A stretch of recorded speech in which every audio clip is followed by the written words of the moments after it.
السلام عليكم ورحمة الله وبركاته. أعوذ بالله من الشيطان الرجيم. بسم الله الرحمن الرحيم. الحمد لله رب العالمين. اللهم صل وسلم وبارك على رسولك سيدنا محمد وعلى آله وصحبه وسلم. رب اشرح لي صدري ويسر لي أمري واحلل عقدة من لساني يفقهوا قولي. أعوذ بكلمات الله التامة من كل شيطان وهامة ومن كل عين لامة ولا حول ولا قوة إلا بالله العلي العظيم. ബഹുമാന്യരായ മുഅ്മിനീങ്ങളെ മുഅ്മിനാത്തുകളെ, പരിശുദ്ധ ഖുർആനിലെ 268 പേജാണ് ഇന്ന് റൈഹാൻ ഖുർആൻ ക്ലാസ് നമുക്ക് പഠിക്കാനുള്ളത്. അല്ലാഹു തആല നമ്മുടെ ഈ ക്ലാസ് സ്വാലിഹായ അമലായി ഖബൂൽ ചെയ്യട്ടെ. നമ്മൾ ദുആ ചെയ്യുന്ന കടപ്പെട്ട എല്ലാ ആളുകൾക്കും, പ്രത്യേകിച്ച് നമ്മുടെ മാതാപിതാക്കൾ, ഉസ്താദുമാർ, മുഫസ്സിറുകൾ, പണ്ഡിതന്മാർ, ഈ ക്ലാസ് കേൾക്കുന്നവർ, പിന്നീട് റെഫർ ചെയ്യുന്നവർ, ഇതിനിടെ അധ്വാനിക്കുന്നവർ, നമ്മുടെ ദുആ കൊണ്ട് വസിയത്ത് ചെയ്തവർ എല്ലാവർക്കും അല്ലാഹു തആല രണ്ട് ലോകത്തും ഖൈർ പ്രദാനം ചെയ്യട്ടെ. ആമീൻ യാ റബ്ബൽ ആലമീൻ. നമ്മൾ ആദ്യമായി ആ പേജിൻ്റെ പാരായണം 268 പേജിൻ്റെ പാരായണമാണ് നിർവഹിക്കുന്നത്. അഊദു ബില്ലാഹി മിനശ് ശൈത്വാനിർ റജീം. ബിസ്മില്ലാഹിർ റഹ്മാനിർ റഹീം. വതഹ്മിലു അസ്ഖാലകും ഇലാ ബലദിൻ ലം തകൂനൂ ബാലിഗീഹി ഇല്ലാ ബിശിഖ്ഖിൽ അൻഫുസ് ഇന്ന റബ്ബകും ലറഊഫുർ റഹീം. വൽ ഖൈല വൽ ബിഗാല വൽ ഹമീറ ലിതർകബൂഹാ വസീനഹ വയഖ്ലുഖു മാ ലാ തഅലമൂൻ. وعلى الله قصد السبيل ومنها جائر ولو شاء لهداكم أجمعين. هو الذي أنزل من السماء ماء لكم منه شراب ومنه شجر فيه تسيمون ينبت لكم به الزرع والزيتون والنخيل والأعناب ومن كل الثمرات إن في ذلك لآية لقوم يتفكرون. وسخر لكم الليل والنهار والشمس والقمر والنجوم مسخرات بأمره إن في ذلك لآيات لقوم يعقلون. وما ذرأ لكم في الأرض مختلفا ألوانه إن في ذلك لآية لقوم يذكرون. وهو الذي سخر البحر لتأكلوا منه لحما طريا وتستخرجوا منه حلية تلبسونها وترى الفلك مواخر فيه ولتبتغوا من فضله ولعلكم تشكرون. صدق الله العلي العظيم. പരിശുദ്ധ ഖുർആനിലെ 16-ാം അധ്യായം സൂറത്തുൻ നഹ്ലിലെ 7 മുതൽ 14 വരെയുള്ള 8 ആയത്തുകളാണ് നമ്മൾ ഓതിവെച്ചത്. 14-ാമത്തെ ജുസ്ഇൽ 268 പേജ്. ക്ലാസ്സിലേക്ക് കടക്കാം. അള്ളാഹുവിൻ്റെ ഏകത്വവും മഹത്വവും അവൻ നമുക്ക് ചെയ്തുകൊണ്ടിരിക്കുന്ന അനുഗ്രഹങ്ങളും ഓർമ്മപ്പെടുത്തുന്ന ചില കാര്യങ്ങളാണ് കഴിഞ്ഞ പേജിൽ അവസാനമായി പറഞ്ഞിരുന്നത്. ആടുമാർ ഒട്ടകങ്ങളെ, അതായത് കാലികളെ സൃഷ്ടിച്ചു തന്നത് വലിയ അനുഗ്രഹമാണ് എന്ന് പറഞ്ഞു. ആ കാലികൾ മുഖേന ലഭിക്കുന്ന 5 ഉപകാരങ്ങളാണ് റബ്ബ് എണ്ണി പറഞ്ഞത്. 4 കഴിഞ്ഞ 5-ലും 6-ലും ആയത്തുകൾ നമ്മൾ പഠിച്ചു. 5-ാമത്തേതാണ് ഇനി 7-ാമത്തെ ആയത്തിൽ അല്ലാഹു തആല പറയുന്നത്. എന്താണ് 5-ാമത്തേത്? കാലികളുടെ പുറത്ത് ഭാരിച്ച ചുമടുകളും ചരക്കുകളും കയറ്റി ദേഹാധ്വാനമോ ബുദ്ധിമുട്ടോ ഇല്ലാതെ ദൂരദിക്കുകളിലേക്ക് കൊണ്ടുപോകുന്നത്. അതൊരു അനുഗ്രഹമല്ലേ, അല്ലേ? കാലികൾ ഇല്ലായിരുന്നുവെങ്കിൽ, പ്രത്യേകിച്ച് പണ്ട് കാലത്ത് കാലികൾ ഇല്ലായിരുന്നുവെങ്കിൽ ചരക്ക് നീക്കം വളരെ പ്രയാസകരമാകും. യന്ത്രവൽകൃത വാഹനങ്ങൾ സർവത്ര പ്രചാരത്തിലുള്ള ഈ കാലത്ത് പോലും ചില നാടുകളിൽ ചുമട് നീക്കത്തിന് കാലികളെ, പ്രത്യേകിച്ച് ഒട്ടകങ്ങളൊക്കെ ആശ്രയിക്കുന്നുണ്ട്. ഒട്ടകപ്പുറത്ത് മാത്രമല്ല, മാടുകളുടെ പുറത്തും മാടുകളെ കെട്ടിയ വണ്ടികൾ വഴിയും മറ്റുമൊക്കെ ഇന്നും പല നാടുകളിലും ചരക്ക് നീക്കം നടത്തുന്ന പതിവുണ്ട്. യന്ത്രങ്ങൾ പിടിപ്പിച്ച വാഹനങ്ങൾ കണ്ടുപിടിക്കുന്നതിന് മുമ്പ് ഏത് നാട്ടിലും ഈ പറയപ്പെട്ട കാലികൾ മാത്രമല്ല ഉണ്ടായിരുന്നുള്ളൂ. ഇത്രയും കാര്യങ്ങൾ ഓർമ്മിപ്പിച്ച ശേഷം ഇതെല്ലാം ചെയ്തു തന്നത് അള്ളാഹുവിന് മനുഷ്യന്മാരോടുള്ള കൃപ കൊണ്ടാണ്, കാരുണ്യം കൊണ്ടാണ് എന്നും അതുകൊണ്ട് തന്നെ അവനോട് നിങ്ങൾ നന്ദി കാണിക്കാൻ ബാധ്യസ്ഥരാണ് എന്നുകൂടി അല്ലാഹു തആല ഓർമ്മപ്പെടുത്തുന്നുണ്ട്. നോക്കാം 7-ാമത്തെ ആയത്ത്. ബിസ്മില്ലാഹിർ റഹ്മാനിർ റഹീം. വതഹ്മിലു അസ്ഖാലകും ഇലാ ബലദിൻ ലം തകൂനൂ ബാലിഗീഹി ഇല്ലാ ബിശിഖ്ഖിൽ അൻഫുസ് ഇന്ന റബ്ബകും ലറഊഫുർ റഹീം. വതഹ്മിലു, ആ കാലികൾ വഹിക്കുന്നു, അസ്ഖാലകും, നിങ്ങളുടെ ചുമടുകളെ, ഭാരങ്ങളെ, ഇലാ ബലദിൻ, നാടുകളിലേക്ക്, ലം തകൂനൂ ബാലിഗീഹി, നിങ്ങൾക്കവിടെ ചെന്നെത്താൻ കഴിയുകയില്ല, ഇല്ലാ ബിശിഖ്ഖിൽ അൻഫുസി, വളരെ സാഹസപ്പെട്ടല്ലാതെ. ഷിഖ്ഖുൽ അൻഫുസ് എന്ന് പറഞ്ഞാൽ ശരീരം വളരെ ക്ഷീണിച്ചിട്ടല്ലാതെ എന്ന് പറഞ്ഞാൽ വളരെ സാഹസപ്പെട്ടല്ലാതെ നിങ്ങൾക്ക് ചെന്നെത്താൻ കഴിയാത്ത നാടുകളിലേക്ക് നിങ്ങളുടെ ചുമടുകൾ അവ വഹിച്ചു കൊണ്ടുപോകുന്നു. അവ എന്ന് പറഞ്ഞാൽ കാലികൾ. തഹ്മിലു, ആ കാലികൾ വഹിച്ചു കൊണ്ടുപോകുന്നു അസ്ഖാലക്കും നിങ്ങളുടെ ചുമടുകളെ ഇലാ ബലദിൻ നാടുകളിലേക്ക് ലം തകൂനു ബാലിഗഹി ഇല്ലാ ബിശഖ്ഖിൽ അൻഫുസ്, സാഹസപ്പെട്ടാൽ നിങ്ങൾക്ക് എത്താൻ കഴിയാത്ത, സാഹസപ്പെട്ടല്ലാതെ നിങ്ങൾക്ക് എത്താൻ കഴിയാത്ത നാടുകളിലേക്ക്. ഇതൊക്കെ അള്ളാഹുവിൻ്റെ കാരണം കൊണ്ടാണ്. ഇന്ന റബ്ബക്കും, തീർച്ചയായും നിങ്ങളുടെ രക്ഷിതാവായ അള്ളാഹു ലറഊഫുൻ, നിങ്ങളോട് ദയാലുവാണ്, റഹീമുൻ, കരുണാമയനുമാണ്. 8-ാമത്തെ ആയത്ത് നോക്കാം. ആടുമാട് ഒട്ടകങ്ങളെ പറ്റി പറഞ്ഞ ശേഷം ഇനി അള്ളാഹു തആല കുതിര, കഴുത, കോവർ കഴുത എന്നിവയെക്കുറിച്ചാണ് പറയുന്നത്. അവയെ സഞ്ചാരവാഹനങ്ങളാക്കി സൃഷ്ടിച്ചു തന്നത് അള്ളാഹുവാണ്. അതേപോലെ ആ കുതിരകളുടെയും കഴുതകളുടെയും കോവർ കഴുതകളുടെയും ഒക്കെ സൃഷ്ടിപ്പിൻ്റെ ഭംഗി, അലങ്കാര ഭംഗി ഇതും ഓർമ്മിപ്പിക്കുന്നുണ്ട്. നിങ്ങൾക്കറിയാത്ത പല വസ്തുക്കളെയും അള്ളാഹു തആല സൃഷ്ടിക്കുന്നുണ്ട് എന്നും ചേർത്ത് പറയുന്നുണ്ട്. നോക്കാം 8-ാമത്തെ ആയത്ത്. ബിസ്മില്ലാഹിർ റഹ്മാനിർ റഹീം. വൽഖൈല വൽബിഗാല വൽഹമീറ ലിതർകബൂഹാ വസീന വയഖ്ലുഖു മാ ലാ തഅലമൂൻ. വൽഖൈല, കുതിരയെയും സൃഷ്ടിച്ചത് അള്ളാഹുവാണ്. വൽബിഗാല, കോവർ കഴുതയെയും, വൽഹമീറ, കഴുതയെയും. എന്തിന്? ലിതർകബൂഹ, നിങ്ങൾക്ക് വാഹനമാക്കാൻ, അല്ലെങ്കിൽ നിങ്ങൾക്ക് സഞ്ചരിക്കാൻ. വസീന, അലങ്കാരത്തിനുമായി അള്ളാഹുവാണ് പടച്ചു തന്നത്. വയഖ്ലുഖു, അള്ളാഹു തആല പടക്കുന്നു, മാ ലാ തഅലമൂൻ, നിങ്ങൾക്കറിയാത്ത പലതും. വേറെയും കുറേ എന്തൊക്കെയാണ് സൃഷ്ടിക്കുന്നുണ്ട്.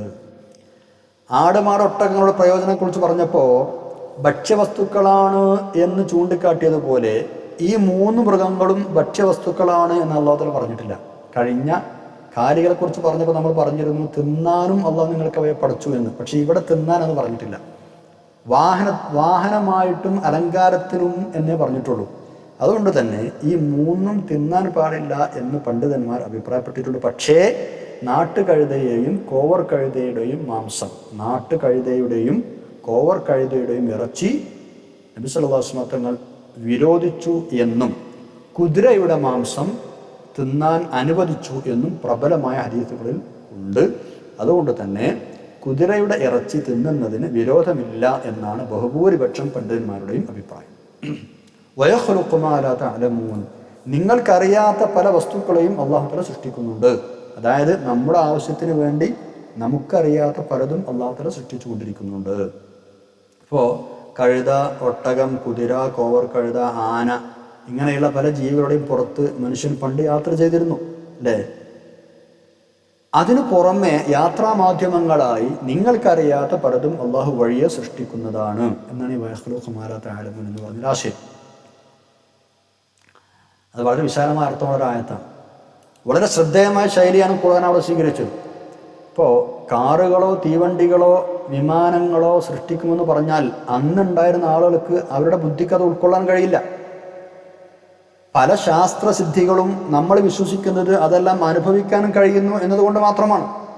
അതുകൊണ്ട് തന്നെ ഏത് കണ്ടുപിടുത്തവും, ഇനി നടക്കാനിരിക്കുന്ന ഏതു കണ്ടുപിടുത്തവും ഉൾക്കൊള്ളാവുന്ന തരത്തിലുള്ള ഒരു പരാമർശമാണ് അല്ലാഹു തആല ഇവിടെ നടത്തിയത്. ഖുർആൻ അവതരിക്കുന്ന കാലത്തില്ലാതിരുന്ന നിരവധി ട്രാൻസ്പോർട്ടേഷൻ മീൻസ്, അതായത് ഗതാഗത സംവിധാനങ്ങൾ പിന്നീട് കണ്ടുപിടിക്കപ്പെട്ടു. അതൊക്കെ പിന്നീട് ഉണ്ടായതാണ്. ബസ്, ട്രെയിന്, എയറോപ്ലെയിന്, ബഹിരാകാശ പേടകങ്ങൾ, പലതും. അതുപോലെ മറ്റെന്തെല്ലാം കണ്ടുപിടുത്തങ്ങൾ അന്ന് ഖുർആൻ അവതരിച്ച ശേഷം ഇന്ന് വരെ നടന്നിട്ടുണ്ട്. സ്മാർട്ട് ഫോണുകളുണ്ടായി, അത്യാധുനിക കമ്പ്യൂട്ടറുകളുണ്ടായി, നൂതന കമ്മ്യൂണിക്കേഷൻ പ്ലാറ്റ്ഫോമുകളുണ്ടായി, ടെലിഫാക്സ്, പ്രിൻ്ററുകൾ, പേജറുകൾ, ഫാക്സ് മെയിൽ പ്രിൻറ്റിങ് തുടങ്ങി എത്ര ഐറ്റംസാണ് പിന്നീട് കണ്ടെത്തിയത്. ഇതൊക്കെ ഈ പറഞ്ഞതിൽ പെടും. നിങ്ങൾക്കറിയാത്ത പലതും നാം സൃഷ്ടിക്കുന്നു എന്നതിൽ പെടും. ഇന്നിപ്പോൾ നിലവിലില്ലാത്ത എത്രയോ തരം വാഹനങ്ങളും മറ്റുമൊക്കെ ഇനി കണ്ടുപിടിക്കാനിരിക്കുന്നുണ്ട്. ഇനി എന്തൊക്കെ കണ്ടുപിടുത്തങ്ങൾ ഉണ്ടാവും. ഹൈപ്പർലൂപ്പ് അടക്കം വരാൻ പോവാണ്, അല്ലേ? ഇതൊക്കെ ആയിരിക്കാം വയഖ്ലുഖു മാ ലാ തഅലമൂൻ എന്ന് പറഞ്ഞതുകൊണ്ട് ഉദ്ദേശിക്കുന്നത്. ഖുർആൻ അവതരിക്കുന്ന കാലത്ത് ഊഹിക്കാൻ പോലും കഴിയാതിരുന്ന വാഹനങ്ങളാണ് ഇന്ന് നമ്മൾ കാണുന്ന ട്രെയിനും പ്ലെയിനും മോട്ടോർ വാഹനങ്ങളും ഒക്കെ. അതുപോലെ ഏതാനും വർഷങ്ങൾക്കപ്പുറം നിങ്ങൾ ആലോചിച്ച് നോക്കൂ, മൊബൈൽ ഫോൺ. ആ മൊബൈൽ ഫോണിനെ കുറിച്ച് സങ്കല്പിക്കാൻ പോലും കഴിയുമായിരുന്നു നമുക്ക്. ആ സ്ഥാനത്താണിപ്പോൾ എന്തൊക്കെ കണ്ടുപിടുത്തങ്ങളാണ് നടന്നത്, അല്ലേ? അത്യാധുനിക സ്മാർട്ട് ഫോണുകളുണ്ടായി, വായുമണ്ഡലത്തിനപ്പുറം ശൂന്യാകാശത്തിലൂടെ സഞ്ചരിക്കാൻ കഴിയുന്ന വാഹനങ്ങളുണ്ടായി. ഇതൊക്കെ മനുഷ്യനുണ്ടാക്കുന്നതാണ്.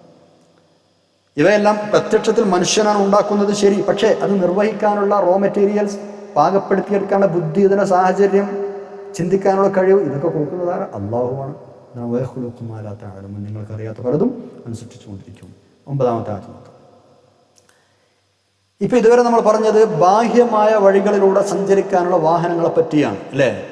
അതിനുശേഷം അല്ലാഹു തആല പറയുന്നു ആന്തരികമായ ചില വഴികൾ കൂടിയുണ്ട്. ആ ആന്തരികമായ വഴികളിൽ നേരെയുള്ള വഴിയുണ്ട്, വളഞ്ഞ വഴിയുമുണ്ട്.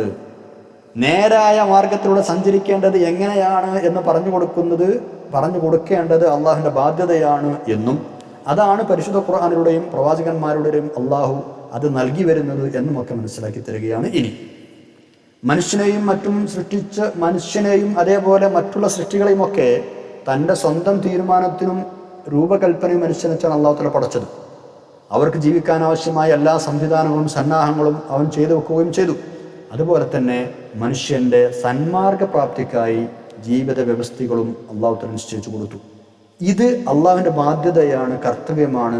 അങ്ങനെ ബാധ്യതയായി ഏറ്റെടുത്തിരിക്കുകയാണ് എന്നാണ് അള്ളാഹു തആല പറയുന്നത്.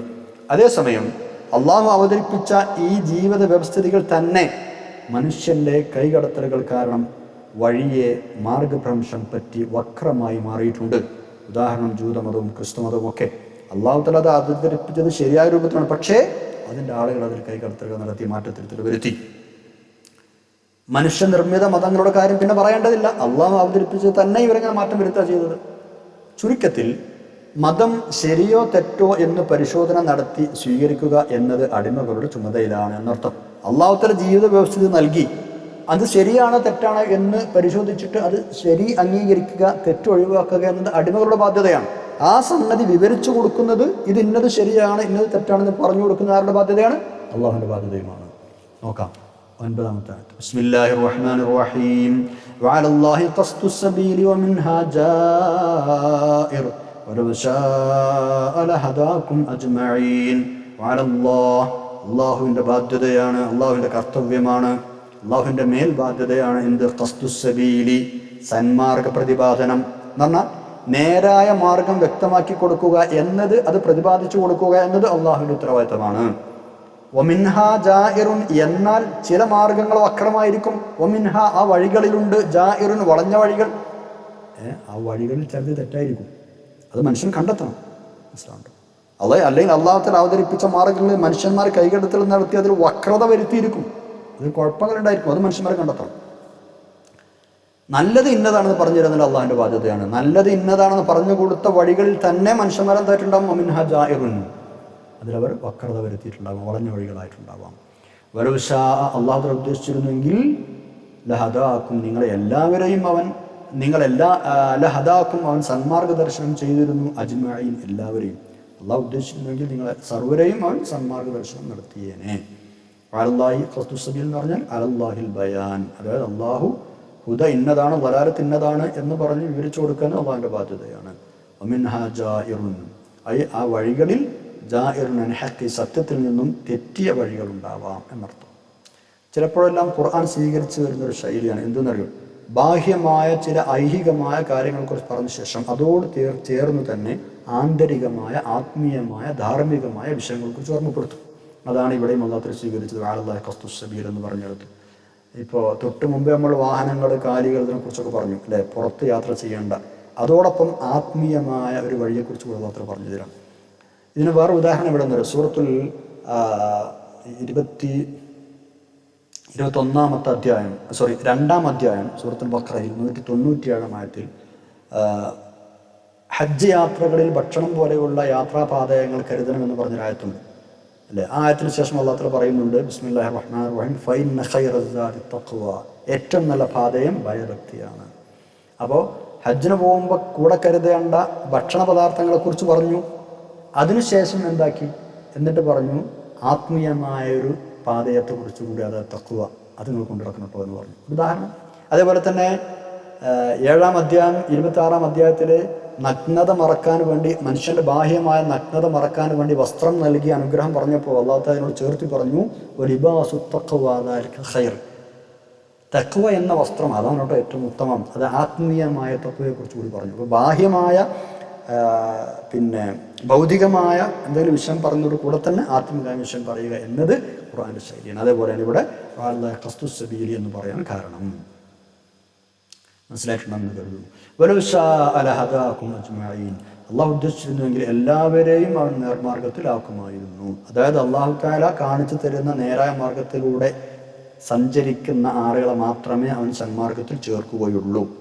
അല്ലാതെ ഒരു മാനദണ്ഡം ഉണ്ടോ അല്ലാതെ തോന്നുന്നവരെ പിടിച്ച് നേർമാർഗത്തിലും തോന്നുന്നവരെ പിടിച്ച് ദുർമാർഗത്തിലും ആക്കും എന്നല്ല ഈ പറഞ്ഞതിനർത്ഥം. നേരായ വഴി കണ്ടെത്തി അതിലൂടെ സഞ്ചരിക്കാൻ ശ്രമിക്കുന്ന ആളുകളെ അവൻ എന്താക്കും? ഹിദായത്തിൽ ചേർക്കും. അതിന് തയ്യാറില്ലാത്ത ആളുകൾ സ്വാഭാവികമായും മറിച്ചേറിയില്ലായിരിക്കും. അത് അള്ളാഹുവിൻ്റെ കുറ്റമല്ല, അള്ളാഹു അല്ലാതെ അങ്ങനെ ചെയ്യുന്നത് മനുഷ്യന്മാർ ചെയ്യുന്നതാണ്. അവർ സന്മാർഗം കണ്ടെത്താനോ അതിലൂടെ സഞ്ചരിക്കാനോ ശ്രമം നടത്താതെ ദുർമാർഗത്തിൽ തന്നെ കൂടിയാൽ അവരായി തന്നെ പോകും. എന്നാൽ സന്മാർഗം കണ്ടെത്താൻ ശ്രമിക്കുന്ന ആളുകളായോ അള്ളാഹുവിനെ അതിലേക്ക് വഴി നടത്തും. നമ്മൾ പലപ്പോഴും ഈ ഒരു പ്രയോഗത്തിൻ്റെ ആശയം ഖുർആനിൽ ഉള്ളത് പലയിടത്തും വിവരിച്ചിട്ടുണ്ട് അല്ലേ? സൂറത്തുൽ അൻആം 149 പഠിച്ചിട്ടുണ്ട്, സൂറത്ത് ഹൂദ് 118 പഠിച്ചിട്ടുണ്ട്, സൂറത്തുൽ മാഇദ 51 നമ്മൾ ഈ വിഷയം ഇതേപോലെ പഠിച്ചിട്ടുണ്ട്. സൂറത്ത് സജദ 13 ഇനി വരുന്നുമുണ്ട് ഇൻഷാ അല്ലാഹ്. അടുത്ത ആയത്തുകൾ നോക്കാം, 10ഉം 11ഉം ആയത്തുകൾ. ഇനി സർവ്വസാധാരണമായ അതേസമയം വളരെ ചിന്തോദ്ദീപകമായ ചില കാര്യങ്ങളാണ് അല്ലാഹു തആല 2 ആയത്തുകളിൽ പറയുന്നത്. ആകാശത്ത് നിന്ന് മഴ വർഷിക്കുന്നു എന്നതാണ് ഒന്നാമത്തെ കാര്യം. ഇത് നമ്മൾ നിരന്തരം കാണുന്ന വിഷയമാണ്, അതുകൊണ്ട് നമുക്കൊരു ചിന്താവിഷയമായി തോന്നുന്നില്ല. പക്ഷേ ശരിക്കും ആലോചിച്ച് നോക്കിയേ, ആവശ്യത്തിന് വെള്ളം ലഭിക്കാത്തൊരവസ്ഥ സംജാതമായ എന്തായിരിക്കും ഈ ലോകത്തിൻ്റെ സ്ഥിതി? ലോകത്തിൻ്റെ ചില ഭാഗങ്ങൾ അങ്ങനെയുണ്ട്, വെള്ളത്തിൻ്റെ ക്ഷാമമുള്ള. ആലോചിക്കുമ്പോൾ ഒരു കയ്യിലും കൃത്രിമമായി മഴ പെയ്യിപ്പിക്കാനുള്ള സംവിധാനങ്ങൾ ഇന്ന് സയൻസ് കണ്ടുപിടിച്ചിട്ടുണ്ട്, ശരി. പക്ഷേ അതുകൊണ്ട് മനുഷ്യൻ്റെ എല്ലാ ആവശ്യത്തിനുള്ള വെള്ളം കിട്ടുമോ? എല്ലാ വെള്ളവും ഉൽപ്പാദിപ്പിക്കാൻ കഴിയുമോ? ഇല്ലല്ലോ. അതാണ് സൂറത്തുൽ മുൽക്കിൻ്റെ അവസാന ആയത്തിൽ അല്ലാഹു തആല ചോദിക്കുന്നത്, നിങ്ങളുടെ വെള്ളം വറ്റിപ്പോയാൽ പിന്നെ ആരാണ് നിങ്ങൾക്ക് വെള്ളം തരിക? 30ാമത്തെ ആയത്തിലെ സൂറത്തുൽ മുൽക്കിൽ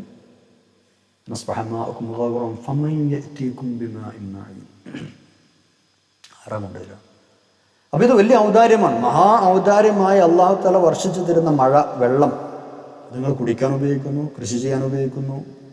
അതുമൂലം സസ്യങ്ങൾ, ലതാദികൾ, മരങ്ങൾ, കൃഷികൾക്ക് നിങ്ങൾ ചെയ്യുന്നു, വിവിധതരം പഴങ്ങൾ ഉൽപ്പാദിപ്പിക്കപ്പെടുന്നു. ഇതിനെക്കുറിച്ചൊക്കെ വിശാലമായി ചിന്തിച്ചു നോക്കൂ. ഇതൊന്നും ചെറിയ കാര്യങ്ങളല്ല.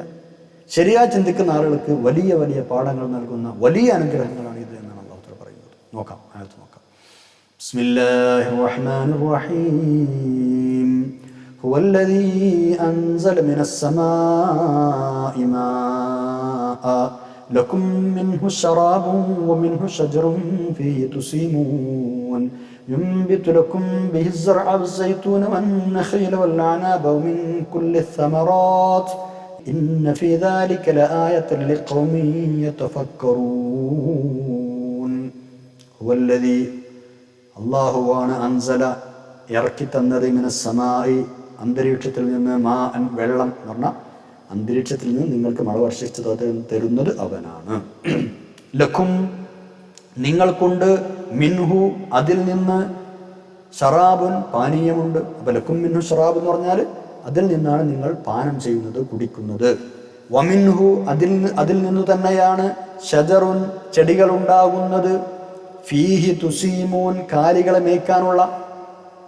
വമിൻഹു ഷജറുൻ ഫീഹി തുസീമൂൻ കാലികളെ മേയ്ക്കാനുള്ള ചെടികൾ ഉണ്ടാകുന്നതും അതിൽ നിന്ന് തന്നെയാണ്. തുസീമൂൻ എന്ന് പറഞ്ഞാൽ നിങ്ങൾ കാലികളെ മേയ്ക്കുന്നു എന്നർത്ഥം. കാലികളെ മേക്കാനുള്ള മരങ്ങളും ചെടികളും പുല്ലുകളൊക്കെ ഉണ്ടാകുന്നത് മഴ പെയ്തതുകൊണ്ടാണ്. പിന്നെയും അതിൻ്റെ ഉപകാരങ്ങൾ പറയാണ്. യുംബിത്തു അല്ലാഹു തആല ഉൽപ്പാദിപ്പിച്ചു തരുന്നു, മുളപ്പിച്ചു തരുന്നു. ലക്കും നിങ്ങൾക്ക് വേണ്ടി ബിഹി ആ മഴ കൊണ്ട് എന്തൊക്കെയാണ് ഉൽപ്പാദിപ്പിച്ചു തരുന്നത്? ആ മഴ കാരണം അസ്സർഅ ധാന്യവിളകൾ, വസ്സൈത്തൂന ഒലീവ്, വന്നഖീല ഈത്തപ്പനകൾ, വല്ലഅനാബ മുന്തിരി, വമിൻ കുല്ലി സമറാത്തി എല്ലാത്തരം പഴവർഗ്ഗങ്ങളും. അപ്പോൾ ധാന്യവിളകളും ഒലീവും ഈത്തപ്പനയും മുന്തിരിയും എല്ലാത്തരം പഴവർഗ്ഗങ്ങളും അതുവഴി നിങ്ങൾക്ക് ഉൽപ്പാദിപ്പിച്ചു തരുന്നു. ഇന്ന ഫീ ദാലിക ഈ കാര്യങ്ങളിലൊക്കെ തീർച്ചയായും ഉണ്ട് ലആയത്തൻ പാഠമുണ്ട്, ദൃഷ്ടാന്തമുണ്ട്. ലിഖൗമി യതഫക്കറൂൻ ചിന്തിക്കുന്ന ആളുകൾക്ക്, അല്ലാത്തവർക്ക് എന്ത് അല്ലേ? ഇമാം അബൂ ഹയ്യാൻ റഹിമഹുല്ലാഹ് ഇവിടെ പറയുന്നുണ്ട്, ഈ 11ാമത്തെ ആയത്ത് അവസാനിപ്പിച്ചത് ഇന്ന ഫീ ദാലിക ലആയത്തൻ ലിഖൗമി യതഫക്കറൂൻ എന്ന്. ഇതിൽപ്പെട്ട ഓരോന്നും എടുത്ത് ചിന്തിച്ചാൽ തന്നെ ഒരുപാട് ചിന്തിക്കാനും പഠിക്കാനും ഉണ്ട് എന്നർത്ഥം. ഒരൊറ്റ ധാന്യമണി, അതിൻ്റെ കാര്യം എടുത്ത് ആലോചിച്ച് നോക്കും. നമ്മൾ കഴിക്കുന്ന അരിയുടെ ഒരു മണി അല്ലെങ്കിൽ ഗോതമ്പിൻ്റെ ഒരു മണി, അത് ഭൂമിയിൽ വിതച്ച് നിശ്ചിത സമയം കഴിഞ്ഞാൽ മണ്ണിൽ നിന്ന് ഈർപ്പം ആർജിച്ചെടുത്ത് പിന്നെ തടിച്ചു വീർത്ത് പൊട്ടിപ്പിളർന്ന് പുറത്തേക്ക് വന്ന് ഭൂമിയുടെ മുകളിൽ വന്ന് ചെടിയോ മരമോ ആയി ഉയർന്ന് പൊങ്ങുകയാണ്. അതേസമയം അതിൻ്റെ അടിയിലേക്കും അതേപോലെ വളരുന്നുണ്ട്, വേരുകളായി അല്ലേ. പിന്നെയും വളർന്ന് ഇല, പൂവ്, കായ, തണ്ട് ഇങ്ങനെയൊക്കെ വ്യത്യസ്ത രൂപങ്ങളുള്ള, സ്വഭാവ ഗുണങ്ങളുള്ള, വർണ്ണങ്ങളുള്ള, മണമുള്ള, വിവിധ ഉപയോഗത്തിനുള്ള വസ്തുക്കളായി മാറുകയാണ്.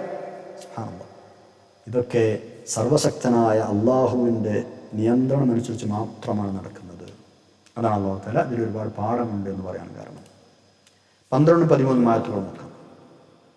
രാപ്പകലുകളും സൂര്യചന്ദ്രന്മാരുമൊക്കെ മനുഷ്യന് വേണ്ടി സംവിധാനിച്ചതിനെ കുറിച്ചാണ് അല്ലാഹു തആല ഇനി പറയുന്നത്. ഭൂമിയുടെ ഒരു ഭാഗത്ത് സൂര്യൻ വെളിച്ചവും ചൂടും ചുരത്തിക്കൊണ്ടിരിക്കുമ്പോൾ മറുഭാഗത്ത് രാത്രിയും ഇരുട്ടുമാണ്. ഉപജീവനം തേടാനും കൃഷി, കച്ചവട സംബന്ധമായ ജോലികൾക്കും പകൽ ഒരുക്കി തന്നു. ജഅൽന നഹാറ മആശ, പകലിനെ നാം ഉപജീവന മാർഗമാക്കി എന്ന് സൂറത്തുൻ നബഇലെ 11 അല്ലാഹു തആല പറയുന്നുണ്ട് അല്ലേ.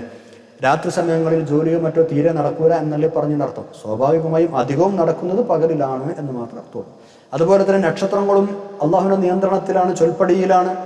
പ്രപഞ്ചത്തിൽ എത്ര നക്ഷത്രങ്ങളുണ്ടെന്നോ ഓരോ നക്ഷത്രവും എന്ത് ധർമ്മമാണ് അനുഷ്ഠിക്കുന്നതെന്നോ പറയാൻ സയൻസിന് ഇതുവരെ കഴിഞ്ഞിട്ടില്ല. എത്ര നക്ഷത്രങ്ങളുണ്ടെന്ന് പറയാൻ കഴിഞ്ഞിട്ടില്ല. ടോട്ടലി എത്ര സ്റ്റാറുകളുണ്ടെന്ന് പറയാൻ കഴിഞ്ഞിട്ടില്ല. അത് കൃത്യമായിട്ട് പറയാൻ കഴിയുകയുമില്ല. അതേസമയം ഓരോന്നും കൃത്യമായ വ്യവസ്ഥ പ്രകാരം തന്നെയാണ് സ്ഥിതി ചെയ്യുന്നത് എന്ന് സയൻസും സമ്മതിക്കുന്നുണ്ട്. ഇത് ആരാധക നിയന്ത്രിക്കുന്നത്? അള്ളാഹുവാണ്. അപ്പം അള്ളാഹുവിൻ്റെ സൃഷ്ടി വൈഭവത്തെപ്പറ്റി ശരിയായി ചിന്തിക്കുന്ന ആളുകൾക്ക് ഇതെല്ലാം വലിയ പാഠമുണ്ട് എന്നാണ് അള്ളാഹു തആല പറയുന്നത്. നോക്കാം 12-13 ആയത്ത്. ബിസ്മില്ലാഹിർ റഹ്മാനിർ റഹീം.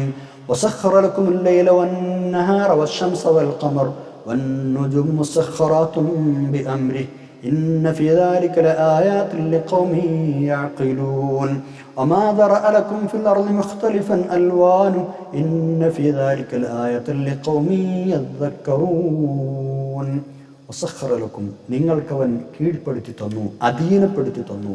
എന്ത്? അല്ലൈല രാവിനെ, രാത്രിയെ, വന്നഹാറ പകലിനെ, വശംസ സൂര്യനെ, വൽഖമറ ചന്ദ്രനെ, ഇതിനൊക്കെ അല്ലാഹു നിങ്ങൾക്ക് കീഴ്പ്പെടുത്തി തന്നു. വന്നുജൂമു നക്ഷത്രങ്ങളാകട്ടെ മുസഖറാത്തുൻ വിധേയമാണ്, ബിഅംരിഹി അവൻ്റെ കൽപ്പനക്ക് വിധേയമാണ് നക്ഷത്രങ്ങൾ. ഇന്ന ഫീ ദാലിക ഇതിലൊക്കെ തീർച്ചയായും ഉണ്ട്, ലആയാത്തുൻ ദൃഷ്ടാന്തങ്ങളുണ്ട്, ലിഖൗമി യഅഖിലൂൻ ചിന്തിക്കുന്ന ആളുകൾക്ക്. പിന്നെയോ മാ ദറഅ ലക്കും ഫിൽ അർളി മുഖ്തലിഫൻ അൽവാനു വർണ്ണവൈജാത്യങ്ങളുള്ള പലതും, വ്യത്യസ്ത കളറുകളിലുള്ള പലതും ഭൂമിയിൽ നിങ്ങൾക്ക് സൃഷ്ടിച്ചു തന്നിരിക്കുന്നു, അതും നിങ്ങൾക്ക് കീഴ്പ്പെടുത്തി തന്നിരിക്കുന്നു. വമാ ദറഅ ലക്കും നിങ്ങൾക്കവൻ സൃഷ്ടിച്ചു തന്നിരിക്കുന്നു, ഫിൽ അർളി ഭൂമിയിൽ, മുഖ്തലിഫൻ അൽവാനുഹു വ്യത്യസ്ത കളറുകളുള്ള പലതും. ഇന്ന ഫീ ദാലിക തീർച്ചയായും അതിലുമുണ്ട്, ലആയതൻ വലിയ ദൃഷ്ടാന്തങ്ങളുണ്ട്, ലിഖൗമി യദ്ദക്കറൂൻ ചിന്തിക്കുന്ന ആളുകൾക്ക്, പാഠം ഉൾക്കൊള്ളുന്ന ആളുകൾക്ക്, ചിന്തിച്ചു പാഠം ഉൾക്കുന്ന ആളുകൾക്ക്. യദ്ദക്കറൂൻ എന്ന് പറഞ്ഞാൽ ചിന്തിച്ച് പാഠം ഉൾക്കുന്ന ആളുകൾ എന്നർത്ഥം. ഈ പ്രപഞ്ചം മുഴുവൻ സൃഷ്ടിക്കപ്പെട്ടത് തന്നെ മനുഷ്യന് വേണ്ടിയാണ്. മനുഷ്യൻ ഇല്ലെങ്കിലും ഭൂമിയും മറ്റു സൃഷ്ടി വിഭാഗങ്ങളും ആകാശങ്ങളും നക്ഷത്രങ്ങളും ഒക്കെ ഇവിടെ നിലനിൽക്കും. അതേസമയം തരിശായ, നിശൂന്യമായ, ഉപയോഗശൂന്യമായ ഒരു ഭൂമിയിലേക്കാണ് മനുഷ്യൻ അയച്ചിരുന്നത് എങ്കിൽ അവനിവിടെ ജീവിക്കാൻ കഴിയുമായിരുന്നില്ല. പക്ഷെ അല്ലാഹു തആല എല്ലാ സംവിധാനങ്ങളും ചെയ്തിട്ടാണ് മനുഷ്യൻ ഇങ്ങോട്ട് അയച്ചത്. ഇതൊക്കെ നിത്യസത്യങ്ങളായ വലിയ ദൃഷ്ടാന്തങ്ങളാണ്, അനുഗ്രഹങ്ങളാണ്. ഇതൊക്കെ എടുത്തു പറഞ്ഞിട്ട് ഇത് എന്തിനാണ് ഓർമ്മിപ്പിക്കുന്നത് എന്ന് അല്ലാഹു തആല പറയുന്നുണ്ട്. ഓരോ ആയത്തിനും ശേഷം പറഞ്ഞ അതാണ്, ഇന്ന ഫീ ദാലിക ലആയത്തൻ ലിഖൗമി യതഫക്കറൂൻ, ഇന്ന ഫീ ദാലിക ലആയത്തൻ ലിഖൗമി യഅഖിലൂൻ 12-ാമത്തെ ആയത്ത്, ഇന്ന ഫീ ദാലിക ലആയത്തൻ ലിഖൗമി യതദക്കറൂൻ 13-ാമത്തെ ആയത്ത്. 11, 12, 13 ആയത്തുള്ള അവസാനം അല്ലാഹു തആല എന്തിനാണ് ഇതൊക്കെ പറഞ്ഞു തരണമെന്ന് പറഞ്ഞു തരിക. ചിന്തിക്കാൻ വേണ്ടിയാണ് ഇതെല്ലാം പറഞ്ഞു തരുന്നത്, ഓർമ്മിപ്പിക്കുന്നത് എന്ന് ചുരുക്കം. അങ്ങനെ ചിന്തിക്കുന്ന ആളുകൾക്ക് അള്ളാഹുവിൻ്റെ ദൃഷ്ടാന്തവും മഹാത്മ്യവും സൃഷ്ടിവൈഭവവും മനസ്സിലാക്കാൻ കഴിയുള്ളൂ. അങ്ങനെ അള്ളാഹുവിനെ ശരിക്കും അറിയാൻ മനസ്സിലാക്കാൻ കഴിയുള്ളൂ. നമുക്ക് അല്ലാഹു തൗഫീഖ് ചെയ്യട്ടെ. ആമീൻ യാ റബ്ബൽ ആലമീൻ. ഇനി നമ്മൾ 14-ാമത്തെ ആയത്തിലേക്ക് കടക്കുകയാണ്. ഓരോ വിഷയങ്ങൾ അല്ലാഹു പറഞ്ഞിട്ടൊക്കെ ശരിക്കും ചിന്തിക്കണം. ഇത് ഇപ്പം ഇത്തരം വിഷയങ്ങളൊക്കെ ഇന്ന് നമുക്ക് പഠിക്കാനും മനസ്സിലാക്കാനും വളരെ എളുപ്പമാണ്. ഒന്ന് ഗൂഗിൾ ഒന്ന് സെർച്ച് ചെയ്താൽ ഒരുപാട് ഇൻഫർമേഷൻസ് ഇതിനെക്കുറിച്ച് കിട്ടും. മലയാളത്തിൽ കിട്ടും, ഇംഗ്ലീഷിൽ കിട്ടും, ഏത് ഭാഷയിലാണ് വേണ്ടത് കിട്ടും. ട്രാൻസ്ലേറ്റ് ചെയ്യുന്ന സൗകര്യങ്ങളുണ്ട്. ഇങ്ങനെ വായിച്ചു നോക്കാം. അപ്പോൾ നമുക്കിങ്ങനെ ബോധ്യപ്പെടും അള്ളാഹുവിൻ്റെ സൃഷ്ടിഭാവം എത്രത്തോളം ഉണ്ട്. ഇതൊന്നും ചിന്തിക്കാതെ ഈ ആയത്തുകൾ അങ്ങനെ ഓതിപ്പോയാൽ എന്തൊരു മോശമാണല്ലേ. നമ്മൾ ഒരു പുസ്തകം നമുക്ക് മനസ്സിലാകാതെ നമ്മൾ വായിക്കും. ആ പുസ്തകം മനസ്സിലാക്കുന്നത് കൊണ്ടല്ലേ നമ്മൾ വായിക്കുന്നത്, മനസ്സിലാക്കാൻ കഴിയുന്നത് കൊണ്ടല്ലേ വായിക്കുന്നത്. ഖുർആൻ അങ്ങനെ തന്നെയല്ലേ. ശരിക്കും മനസ്സിലാക്കുക, ഓരോന്ന് ചിന്തിക്കുക. ഭൂമിയെക്കുറിച്ച് പറയുമ്പോൾ ഭൂമിയെക്കുറിച്ച് പഠിക്കുക, സൂര്യനെക്കുറിച്ച് പഠിക്കുക, അള്ളാഹുവിനെക്കുറിച്ച് ശരിക്കറിയാം. ഇനി 14-ാമത്തെ ആയത്ത് നോക്കൂ. സമുദ്രങ്ങളിലേക്കാണ് ഞാൻ അല്ലാഹു തആല നമ്മുടെ ശ്രദ്ധ ക്ഷണിക്കുന്നത്. സമുദ്രങ്ങൾ അത് വലിയ അത്ഭുതമാണ്. നമ്മൾ എത്ര ലാഘവത്തോടെയാണ് കടൽ എന്നൊക്കെ പറയാം, അല്ലെ, സമുദ്രങ്ങൾ എന്നൊക്കെ പറയാം. ഏകദേശം ഈ ഭൂമിയുടെ 1/4 ഭാഗം വരുന്ന ഈ സമുദ്രം, 1/4 ഭാഗം വെള്ളമാണല്ലോ, സമുദ്രമാണ്, കടലാണ്. അത് അല്ലാഹു തആല നമുക്ക് അധീനപ്പെടുത്തി തന്നിരിക്കുകയാണ്. നിങ്ങൾക്ക് ഇഷ്ടമുള്ളവർ പെരുമാറാം, നിങ്ങൾക്ക് ഒരുപാട് ഉപയോഗങ്ങൾ അതിൽ നിശ്ചയിച്ചിട്ടുണ്ട്. മഹാത്ഭുതങ്ങളാണ് സമുദ്രങ്ങൾ. ഉരുണ്ട ഭൂമിയുടെ ഉപരിതലത്തിലായി പലയിടങ്ങളിലും അല്ലാഹു തആല ഉൾക്കടലുകൾ, കടലുകൾ, സമുദ്രങ്ങൾ, മഹാസമുദ്രങ്ങളൊക്കെ വെച്ചിരിക്കുകയാണ്, സ്ഥിതി ചെയ്യുകയാണ്. അല്ലാഹു തആല ഭൂമിയുടെ പല ഭാഗത്തും ഉണ്ടാക്കിയിരിക്കണത്. ഭൂമിയാണ് ഉരുണ്ടിട്ടാണ്. നിങ്ങളൊന്ന് ആലോചിച്ച് നോക്കൂ. വലിയൊരു ഗ്ലോബ്, ആ ഗ്ലോബിൻ്റെ പുറത്ത് ചെറിയ ചെറിയ കുഴികൾ ഉണ്ടാക്കി അതിൽ വെള്ളത്തുള്ളികൾ നിറച്ചാൽ എങ്ങനെ ഉണ്ടാവും? സുബ്ഹാനല്ലാഹ്. അതോടൊപ്പം അത് കറങ്ങുകൂടി ചെയ്യുന്നുണ്ടെങ്കിലോ ആലോചിച്ച് നോക്കൂ, വലിയ അത്ഭുതമല്ലേ? കറങ്ങിക്കൊണ്ടിരിക്കുന്ന ഇത്രയും വലിയൊരു ഭൂമിയുടെ പുറത്ത് പല ഭാഗങ്ങളിലും അല്ലാഹു തആല അതിൻ്റെ ഉപരിതലത്തിൽ വലിയ കുഴികളുണ്ടാക്കി അതിൽ വെള്ളം നിറച്ച് വെച്ചു. എന്നിട്ട് ഭൂമി ഇങ്ങനെ കറങ്ങുന്നുണ്ട്, ആ വെള്ളം എവിടേക്കും പുറത്തേക്ക് പോകുന്നില്ല. യാ റബ്ബ്, വളരെ സ്പീഡിലാണ് ഭൂമി കറങ്ങുന്നത്, വെള്ളം തെറിച്ചു പോകുന്നില്ല, അല്ലേ? എന്നാൽ അതേ സമയത്ത് ദൃഷ്ടാന്തങ്ങൾ കാണിച്ചു കൊടുക്കാൻ വേണ്ടി ചില ഭൂമി കുരുക്കളും മറ്റൊക്കെ ഉണ്ടാകുമ്പോൾ വെള്ളം കരയിലേക്ക് അടിച്ചു കയറുന്നു, നാശനഷ്ടങ്ങളുണ്ടാകും. ചിന്തിക്കണം മനുഷ്യൻ. അതുപോലെ കടലിൽ ഒട്ടേറെ അനുഗ്രഹങ്ങളാണ് കടലിലുള്ളത്, ഒരുപാട് അനുഗ്രഹങ്ങൾ. കപ്പൽ യാത്ര വലിയ അനുഗ്രഹമാണ്. കപ്പൽ യാത്ര അടക്കമുള്ള ജലഗതാഗത സംവിധാനങ്ങൾ. അതേപോലെ കോടിക്കണക്കിന് ഡോളർ വിലമതിക്കുന്ന സമ്പത്തുണ്ട് കടലിൽ. വിവിധതരം മുത്തുകളുണ്ട്, പവിഴങ്ങളുണ്ട്, രത്നങ്ങളുണ്ട്, എന്തൊക്കെയാണുള്ളത്. മത്സ്യബന്ധനത്തിൻ്റെ കാര്യം പറയണോ? മത്സ്യസമ്പത്തിൻ്റെ കാര്യം പറയണോ? നമുക്ക് കഴിക്കാൻ വേണ്ടി മത്സ്യത്തിൻ്റെ പുത്തൻ ഇറച്ചി അല്ലാഹു തആല തന്നുകൊണ്ടേയിരിക്കുകയാണ്. പുതുപുത്തൻ ഇറച്ചി തരികയാണ്. ഒരു വട്ടം മീൻ പിടിച്ചാൽ പിന്നെയും മീൻ കിട്ടും, ഫ്രഷായ ഇറച്ചി കൊണ്ടും കിട്ടും. അതുപോലെ നിരവധി ആവശ്യങ്ങൾക്ക് ഉപയോഗിക്കാവുന്ന വ്യത്യസ്ത ലവണങ്ങളുണ്ട് കടലിൽ, പെട്രോളിയം ഉൽപ്പന്നങ്ങളുണ്ട്. ഇങ്ങനെ എണ്ണമറ്റ സാമ്പത്തിക സ്രോതസ്സുകൾ കടലിലുണ്ട്. ലക്ഷോപലക്ഷം ആളുകൾ ഇതൊക്കെ ആശ്രയിച്ച് ജീവിക്കുന്നുണ്ട്. ഇന്നത്തെ പോലെ അത്യാധുനിക ബോട്ടുകളും കപ്പലുകളും യന്ത്രവൽകൃത സാമഗ്രികളും ഒന്നും ഇല്ലാതിരുന്ന കാലത്തു തന്നെ സമുദ്രത്തിൽ അല്ലാഹു തആല നിക്ഷേപിച്ചു വെച്ച ഭക്ഷ്യവസ്തുക്കളും മറ്റു സമ്പത്തുകളും മുത്തുകളും ഒക്കെ മുങ്ങിത്തപ്പിയെടുക്കാൻ മനുഷ്യന്മാർ ശ്രമിച്ചിരുന്നു. പണ്ട് മുതലേ അങ്ങനെ തന്നെയാണ്. ആധുനിക സൗകര്യങ്ങളൊന്നും ഇല്ലാതിരുന്ന കാലത്ത് ഇപ്പോൾ ഈ അടുത്ത, അതായത് 1886 മെഡിറ്ററേനിയൻ സമുദ്രത്തിൽ നിന്ന് കണ്ടെടുത്ത മുങ്ങിയെടുത്ത പവിഴം ആളുകൾ ഈ കടലുകളിൽ പോയി മുങ്ങി തപ്പിയെടുത്ത പവിഴം 7,78,000 കിലോഗ്രാം തൂക്കമുണ്ടായിരുന്നു. അത്രയും. അതിൻ്റെ വില എത്ര വരും എന്നൊന്ന് ആലോചിച്ച് നോക്കി. എത്ര വില മതിപ്പുള്ള സംഗതിയായിരിക്കും അത്. അന്നത്തെ കാലത്ത് തന്നെ ആളുകൾ ഇതിനൊക്കെ കടലിൽ നിന്ന് ഇത്രയും വലിയ സമ്പത്ത് പുറത്തെടുത്തിരുന്നു എന്നർത്ഥം. സുബ്ഹാനല്ലാഹ്. അപ്പം ഇതെല്ലാം ചിന്തിച്ച് മനസ്സിലാക്കണം. എന്നിട്ട് നിങ്ങൾ അള്ളാഹുവിനോട് കൃതജ്ഞത കാണിക്കുകയും വേണം. ഇതാണ് 14-ാമത്തെ അല്ലാഹു തആല പറയുന്നത്. ബിസ്മില്ലാഹിർ റഹ്മാനിർ റഹീം. وهو الذي سخر البحر لتأكلوا منه لحما طريا وتستخرجوا منه حلية تلبسونها وترى الفلك مواخر فيه ولتبتغوا من فضله ولعلكم تشكرون. وهو الذي അല്ലാഹു തന്നെയാണ് സഖറൽ ബഹറ, സമുദ്രത്തെ കീഴ്പ്പെടുത്തി തന്നത്, സമുദ്രത്തെ നിങ്ങൾക്ക് വിധേയമാക്കി തന്നത്. എന്തിനാണ്? ലിതഅകുലൂ മിൻഹു, ആ സമുദ്രത്തിൽ നിന്ന് നിങ്ങൾ തിന്നാൻ വേണ്ടി, ആഹരിക്കാൻ വേണ്ടി. ലഹ്മൻ, മാംസം. ത്വരീയൻ, പുതിയ ഇറച്ചി തിന്നാൻ. ത്വരീയ എന്ന് പറയാൻ കാരണം മീനുകൾ ഇങ്ങനെ ഉണ്ടായിക്കൊണ്ടിരിക്കുകയാണല്ലോ. ഒക്കെ ഫ്രഷായ ഇറച്ചിയാണ് കടലിൽ നിന്ന് കിട്ടുക, അല്ലേ? അപ്പം പിടിച്ചത് പൊരിച്ചു തിന്നാൻ എന്തൊരു രസം, മാഷാ അല്ലാഹ്. പിന്നെ അത് കരയിലേക്ക് എത്തി മറ്റുള്ള സംഗതികളൊക്കെ ചേർത്തി, രാസവസ്തുക്കളൊക്കെ ചേർത്തി കേടുവരാതെ സൂക്ഷിച്ചു വെക്കാൻ, ട്രാൻസ്പോർട്ടേഷൻ ചെയ്യാനൊക്കെ ആളുകൾ ചെയ്യുന്നത്, അതൊക്കെ ആളുകൾ കൈകടത്തുന്നതാണ്. അല്ലാഹു തആല ഫ്രഷായിട്ടാണ് തരുന്നത്. ആട്ടെ, അപ്പോൾ ഇങ്ങനെ നല്ല പുതിയ ഇറച്ചി തിന്നാൻ വേണ്ടി നിങ്ങൾക്ക് സമുദ്രത്തെ കീഴ്പ്പെടുത്തി തന്നത് അല്ലാഹുവാണ്. പിന്നെയോ വതസ്തഖ്രിജൂ മിൻഹു, കടലിൽ നിന്ന് പുറത്തെടുക്കാൻ വേണ്ടിയും ഹില്യത്തൻ, ആഭരണങ്ങൾ. തൽബസൂനഹ, നിങ്ങൾക്ക് ധരിക്കാനുള്ള, അണിയാനുള്ള ആഭരണങ്ങൾ നിങ്ങൾ പുറത്തെടുക്കാൻ വേണ്ടിയും സമുദ്രത്തെ നിങ്ങൾക്ക് അല്ലാഹു തആല കീഴ്പ്പെടുത്തി തന്നു എന്ന് പറഞ്ഞാൽ കടലിലെ പവിഴങ്ങളും മുത്തുകളും മറ്റു രത്നങ്ങളും ഒക്കെ നമ്മൾ പറഞ്ഞില്ല നേരത്തെ. അതേപോലെ തന്നെ തറൽ ഫുൽക, കപ്പലുകളെ നിങ്ങൾക്ക് കാണാം. മവാഖിറ ഫീഹി, വെള്ളം കീറി മുറിച്ചോടുന്നത്. മവാഹിറ എന്ന് പറഞ്ഞാൽ വെള്ളത്തെ കീറി മുറിച്ച് ഓടുന്ന കപ്പലുകളെയും താങ്കൾക്ക് അതിൽ കാണാം. ഉത്തറൽ ഫുൽക മവാഹിറ ഫീഹി, വെള്ളം കീറി മുറിച്ച് കപ്പലുകൾ അതിൽ ഓടുന്നത്, ഫീ എന്ന് പറഞ്ഞാൽ ബഹറിൽ, കടലിൽ ഓടുന്നത് നിങ്ങൾക്ക് കാണാം. പിന്നെ എന്തിനുമാണ് കടലിനെ കീഴ്പ്പെടുത്തി തന്നത്? ഒരു അള്ളാഹുവിൻ്റെ അനുഗ്രഹങ്ങളിൽ നിങ്ങൾ തേടിപ്പിടിക്കാനും വലഅല്ലക്കും തഷ്കുറൂൻ, നിങ്ങൾ നന്ദി പ്രകാശിപ്പിക്കാൻ വേണ്ടി ഒക്കെയാണ് ഇത് കീഴ്പ്പെടുത്തുന്നത്. നിങ്ങൾക്ക് ഒരുപാട് ഉപജീവന മാർഗ്ഗങ്ങൾ കടലിലുണ്ട്, ഒരുപാട് ആൾക്കാർ കടലിനെ ആശ്രയിച്ച് ജീവിക്കുന്നുണ്ട് അല്ലേ? അപ്പോൾ അതൊക്കെ നിങ്ങൾ ആലോചിച്ച് എന്താക്കണം? നന്ദി ചെയ്യണം. സമുദ്രത്തിൽ അള്ളാഹു വളർത്തിക്കൊണ്ടിരിക്കുന്ന മത്സ്യസമ്പത്ത്, കണക്കില്ലാത്ത മത്സ്യസമ്പത്ത്, ലഹ്മൻ തൊരിയ എന്ന് പറഞ്ഞത്, വളരെ വേഗം ഉപയോഗിക്കാവുന്ന, രുചികരമായ, ലഘുവായ, പൊതുവെ ദോഷങ്ങളില്ലാത്ത, എല്ലാവരും ഇഷ്ടപ്പെടുന്ന, എപ്പോഴും ഫ്രഷും പുതിയതുമായി കിട്ടുന്ന ഭക്ഷണമാണ് മീൻ, മത്സ്യം അല്ലേ? തസ്തഖ്രിജു മിൻ ഹില്യതൻ തൽബസൂനഹാ, ഹില്യ എന്ന് പറഞ്ഞാൽ ആഭരണം എന്ന് പറഞ്ഞാൽ നമ്മൾ നേരത്തെ പറഞ്ഞ പോലെ മുത്ത്, പവിഴം, ചിപ്പി ഇങ്ങനെയുള്ള പല സംഗതികൾ. വത്രൽ ഫുൽക മവാഹിറ ഫീഹി, കടലുകളിൽ വെള്ളം കീറി മുറിച്ചോടുന്ന കപ്പലുകൾ, കണ്ണെത്താത്ത ആഴം അല്ലേ, കണ്ണെത്താത്ത ആഴം കാണാത്ത സമുദ്ര വെള്ളങ്ങളെ, മലകൾ കണക്കെയുള്ള തിരമാലകളെ, ശക്തമായി ആഞ്ഞടിക്കുന്ന കാറ്റുകളെ, അതിനൊക്കെ ഇടവും വലവുമാക്കി പിളർന്ന് കീറി മുറിച്ച് മുന്നോട്ട് കുതിച്ചു പോയുന്ന കപ്പലുകൾ, ആ കപ്പലുകൾ വഴി രാജ്യങ്ങളിൽ നിന്ന് രാജ്യങ്ങളിലേക്ക് സഞ്ചരിക്കാനും വൻകരകളിൽ നിന്ന് വൻകരകളിലേക്ക് ആളുകൾ സഞ്ചരിക്കാനും ചരക്ക് ഗതാഗതങ്ങൾ നടത്താനൊക്കെ നിങ്ങൾ ഉപയോഗിച്ചുകൊണ്ടിരിക്കുന്നില്ലേ? കണ്ടെയ്നറുകൾ അടങ്ങിയ നിരവധി കപ്പലുകൾ. ശരിക്ക് ഒരു വിധം ചരക്ക് നീക്കങ്ങൾക്ക് നടക്കുന്നത് കപ്പലുകൾ വഴിയാണ്. ഫ്ലൈറ്റ് വഴിയുണ്ട്, മറ്റൊരുപാട് ഒരുപാട് രീതികൾ അതിനുണ്ട്. പക്ഷേ കപ്പലുകൾ അതിൽ വളരെ പ്രധാനപ്പെട്ട ഒരു ഭാഗം വഹിക്കുന്നു എന്നത് നിസ്തർക്കമാണ്.